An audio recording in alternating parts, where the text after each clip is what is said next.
Okay, let's go to Acts chapter 21. Acts chapter 21, and we'll start there at verse, we'll begin at verse 27 in a minute. Paul has returned to Jerusalem from his third missionary trip around Asia Minor.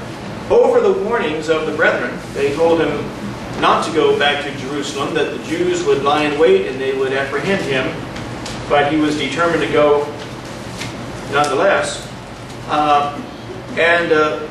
There he wants to show that he has not rejected the laws and the ordinances of Moses as was rumored about him.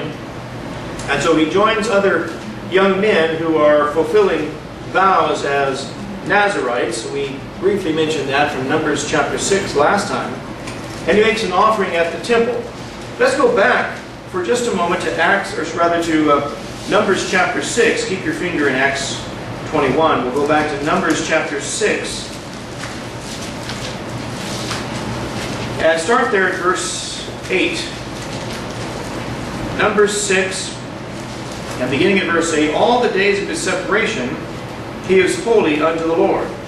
And if any man die very suddenly by him, and he hath defiled the head of his consecration, then he shall shave his head in the day of his cleansing. On the 7th day shall he shave it.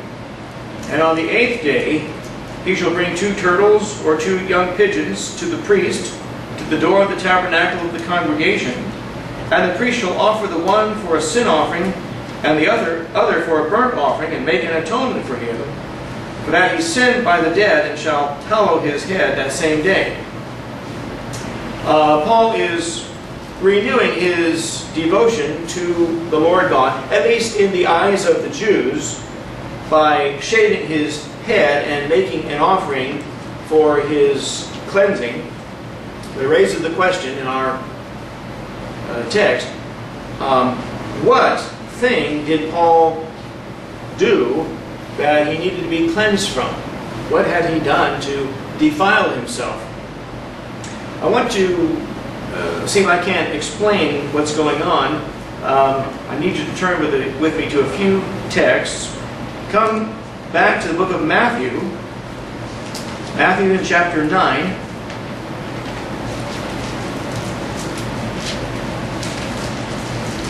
Matthew chapter 9. Notice there verses 10 and 11. And it came to pass, as Jesus sat at meat in the house, behold, many publicans and sinners came and sat down with him and his disciples. And when the Pharisees saw it, they said unto his disciples, Why eateth your master with publicans and sinners? Just a little funny aside, and I don't mean to embarrass my son, but when he was about 5 or 6, he was reading the Bible into his little tape recorder. And he was reading the Bible at 3 years old. I mean, the King James Bible. Daniel was able to read it at 3 years old. And he was reading, and he came upon a place like this, and he was pronouncing Republicans and senators. That's a great way of thinking about it. But, or Republicans and sinners, I forget which. But come also to the book of Acts chapter 10. Acts chapter 10. You can kick me in the shins later, Daniel, if you need to. Acts chapter 10, and begin there at verse 13.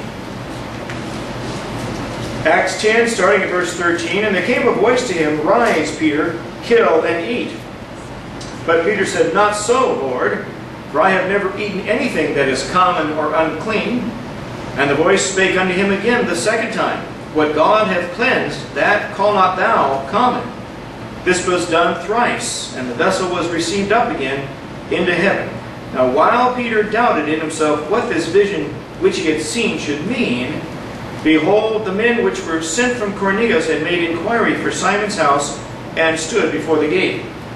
The unclean, in Peter's case, were people, Gentiles, knocking on the gate outside the house. Come forward to Galatians chapter 2. Galatians chapter 2. And begin there at verse 11. Here Paul says, "But when Peter was come to Antioch, I withstood him to the face, because he was to be blamed. For before that certain came from James, he did eat with the Gentiles. But when they were come, he withdrew and separated himself, fearing them which were of the circumcision, Jews. And the other Jews dissembled likewise with him, insomuch that Barnabas also was carried away with their dissimulation. But when I saw that they walked not uprightly according to the truth of the gospel, I said unto Peter before them all, If thou, being a Jew, livest after the manner of Gentiles, and not as do the Jews, why compellest thou the Gentiles to live as do the Jews? We who are Jews by nature, and not sinners of the Gentiles, knowing that a man is not justified by the works of the law, but by the faith of Jesus Christ, even we have believed in Jesus Christ, that we might be justified by the faith of Christ, and not by the works of the law. For by the works of the law shall no flesh be justified." You know, this story, this encounter here where Paul admonishes or rebukes Simon Peter, when Simon was around the Gentiles with Paul, they knew they had liberty as followers of Christ. Their righteousness was not measured any longer by keeping the laws, even the dietary laws of Moses. Back in Leviticus chapter 11, along in there. All the rules about what constituted clean and unclean meat. Now, those were not the things that established a man's righteousness before God. But the righteousness was that of Christ being imputed to the sinner without anything required on the man's part except believing. And so he understood that. He was able to enjoy a BLT with the Gentiles, or a ham sandwich. But when the other Jews came around, he was all koshery around them, not wanting to offend them. And so he's hypocritical, and Paul rebukes him of it. Now, that is one of the best proof texts that Jesus did not make Simon Peter the first pope or the prince of all the apostles, or the chief apostle of the church.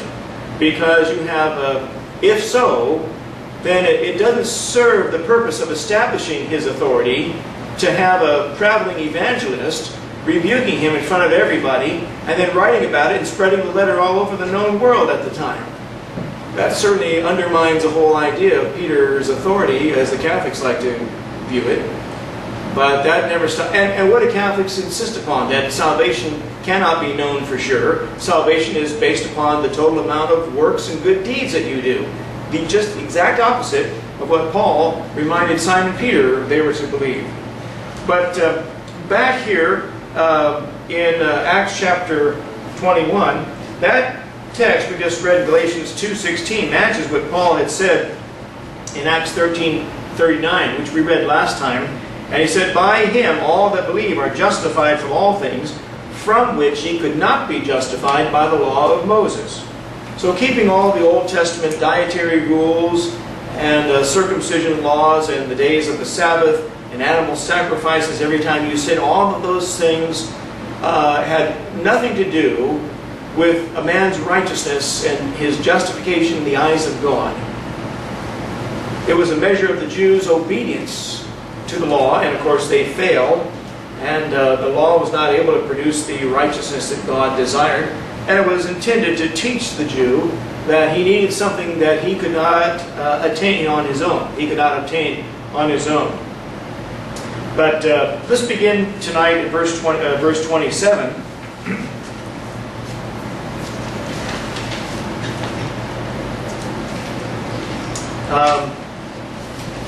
In the eyes of the Jews back in Jerusalem, Paul had not only betrayed their ranks as a Pharisee by following Jesus of Nazareth, but he was further corrupting himself by eating and ministering with Gentiles. God forbid. Gentiles, a dirty word among the Jews. But verse 27 And when the 7 days, that's the purification which we talked about earlier, when the 7 days were almost ended, the Jews which were of Asia, when they saw him in the temple, stirred up all the people and laid hands on the Jews of Asia. That's going to be Asia Minor, and all those regions where Paul has already been to. Paul wasn't the only one going back to Jerusalem to keep the feast of the Passover and so forth. Any Jew spread abroad among the Greek Isles and the Gentiles' Isles and would go back to Jerusalem too. And so those were the Jews in question there, the Jews which were of Asia. When they saw him in the temple, stirred up all the people and laid hands on him, crying out, "Men of Israel, help! This is the man that teaches all men everywhere against the people and the law and this place, and further brought Greeks also into the temple and hath polluted this holy place." For they had seen before with him in the city Trophimus, an Ephesian, whom they supposed that Paul had brought into the temple. And all the city was moved, and the people ran together, and they took Paul and drew him out of the temple, and forthwith the doors were shut. And as they went about to kill him, tidings came unto the chief captain of the band that all Jerusalem was in an uproar. Notice the recurring use of the term the people. I want you to notice this. Look at verse 27. This is the man that teaches all men everywhere against the people. And again, verse 28. Verse 27. Stirred up all the people. And then again down there in verse 30. And all the city was moved, and the people ran together. I want you to consider whenever one group wants to overthrow the actions of another group, or one group wants to take away the rights of another group, they always appeal to this imprecise and indefinite group called the people. The people are suffering. The people need this. The people need that. The people are being deceived. The people are being misled. The people are being cheated. The people are being abused. The people are being lied to. There's always some neutral group out there called the people that someone's coming to defend when they want to overthrow the establishment or overthrow the accepted rules of things. That's how all the socialism programs being pushed on Americans now are started. The people need health care. The people need it. The people, and yet if you and I were to start a movement saying the people all need to have homes on the beach, how far do you think we'd get with that? The people all need to be driving a Lexus or a Mercedes-Benz. The people are suffering having to drive Fords and GM products. But whenever one group wants to take away the rights of another group, they always appeal to this group of the people. The people are, being offended in some way. They're being cheated. They're being hurt. They're pushing socialized medicine on Americans, even though about 60% of Americans in every poll say they don't want it. It was voted into law anyway. And it's going to fully take effect come January the 1st of next year, unless some politicians make a last-minute effort to stop it. And it's never been tried on a scale this big. It's failed in any country that's been tried on a smaller scale. England has a population of about 1/10 the size of the United States. It's failing there and bankrupting their economy there. How well do you think it's going to fare here? It is not. But it's being pushed on us because there are people. There are people suffering. There are people that don't have this. There are people that don't have that. And I mentioned to you recently that to say that there are some people that don't have health insurance doesn't mean those same people don't get health care. Everybody can go to the emergency room and they have to be treated. They can't ask whether you're a citizen, non-citizen, whether you have insurance. They'll ask those questions, and if you do, they'll negotiate how you're going to pay for your treatment later. But they treat you right up front. In fact, the running into the emergency room every time you have the sniffles, that's a better healthcare system than 2/3 of the world enjoys, as it is now. But no, there's always somebody got to tinker with it and say, well, there are a few people that aren't getting this, or a few people aren't getting that, or the people, you know, those people running across the border, sucking up all the Americans' tax money. Those aren't illegal invaders or criminals. Those are the people. Those are people. It's always the people. What about the people who wanted to hear more from the Apostle Paul? What about Luke and Paul's companions? Weren't they people too? They were Jews. Weren't they people? I guess they weren't the right people. That's what it comes down to.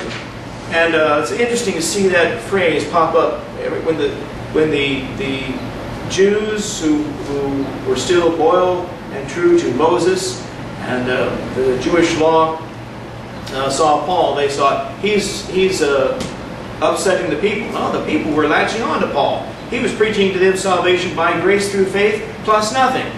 That's a much more, and he believed it, and Peter believed it, and that was a much more persuasive and powerful and life-changing gospel than the system of rules and laws and commandments that Peter said, which neither our fathers nor we were able to bear, back in Acts chapter 10. But the communist revolutions in China and Cuba and Russia were all to liberate the people. And how did those events turn out in history? The have-nots always end up having even less once the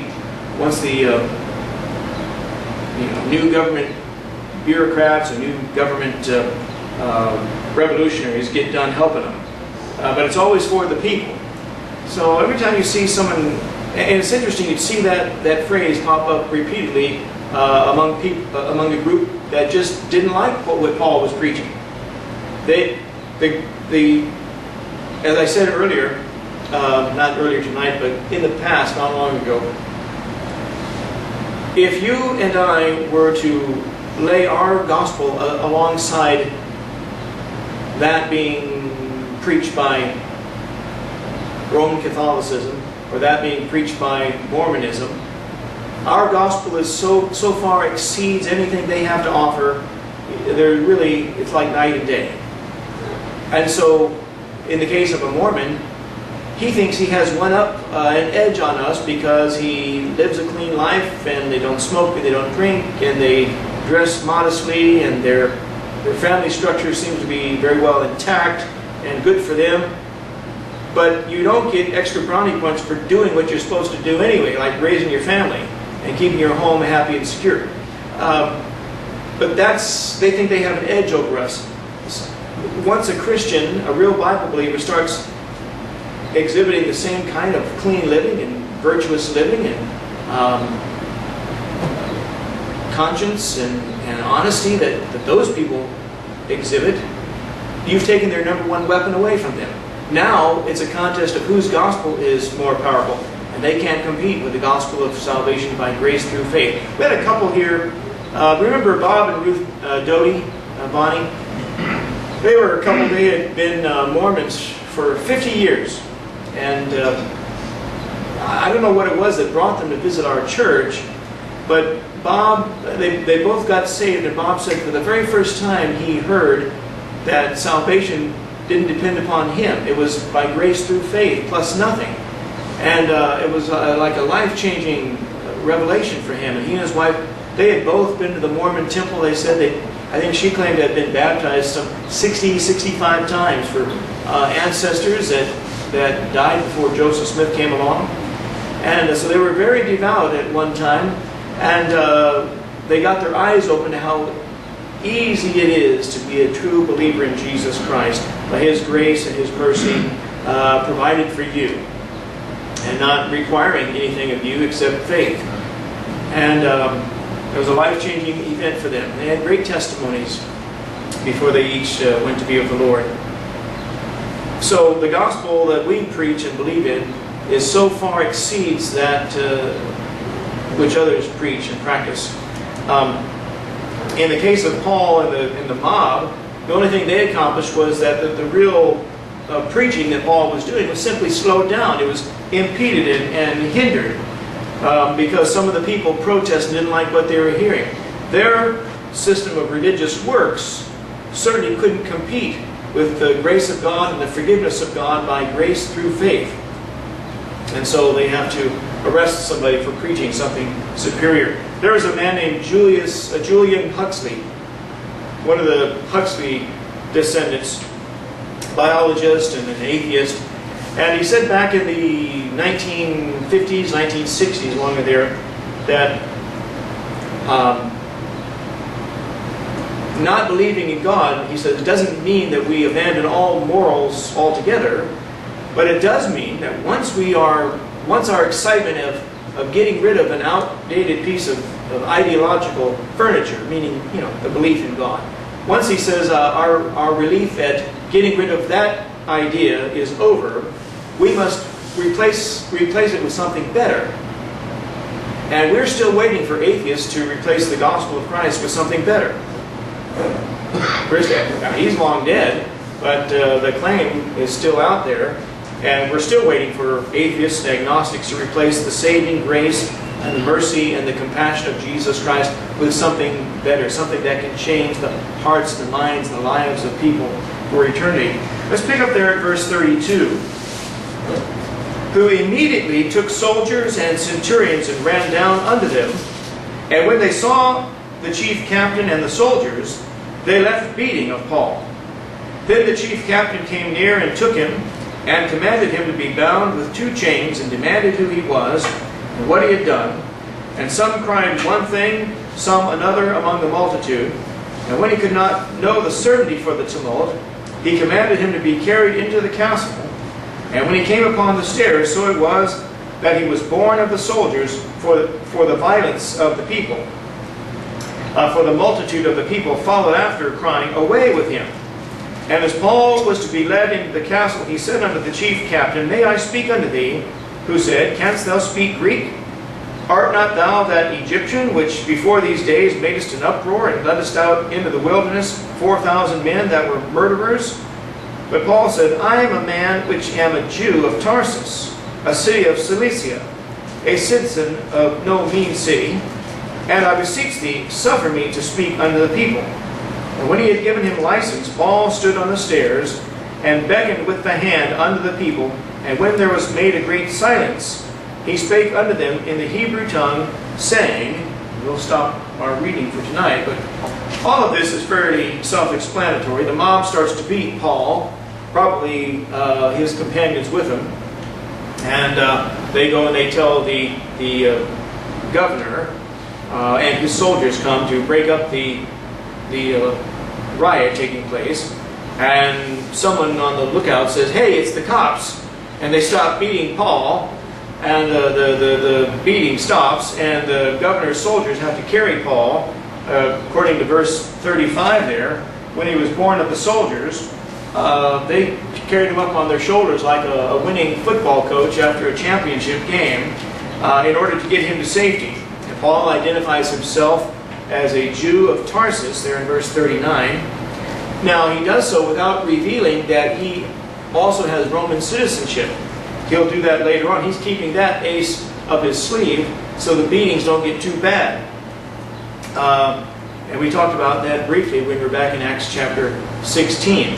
That Paul and Silas were put in the Philippian jail, and the jailer thought, we can just beat these men and send them on their way. And Paul said, not so fast. We're Roman citizens. You've got, as Ricky Ricardo would say, you have some splaining to do. Why did you beat a Roman citizen without being properly charged or being tried? And that's going to come up again later in Acts chapter 22. But let's stop right there for tonight. It's all fairly self-explanatory. And notice in the end, well, you don't have to look there now, but at the end of verse 40, which we just read, it says, when there was made a great silence, he spake unto them in the Hebrew tongue, saying, and yet Luke recorded it in Greek. There is no Hebrew. That was the original. The original was Paul's spoken word. And then it was translated by Luke into Greek when he recorded it. And so the idea that translations are not inspired of God is false. God's got a lot of translations throughout the Scriptures, and we trust that God knows what He's doing from case to case.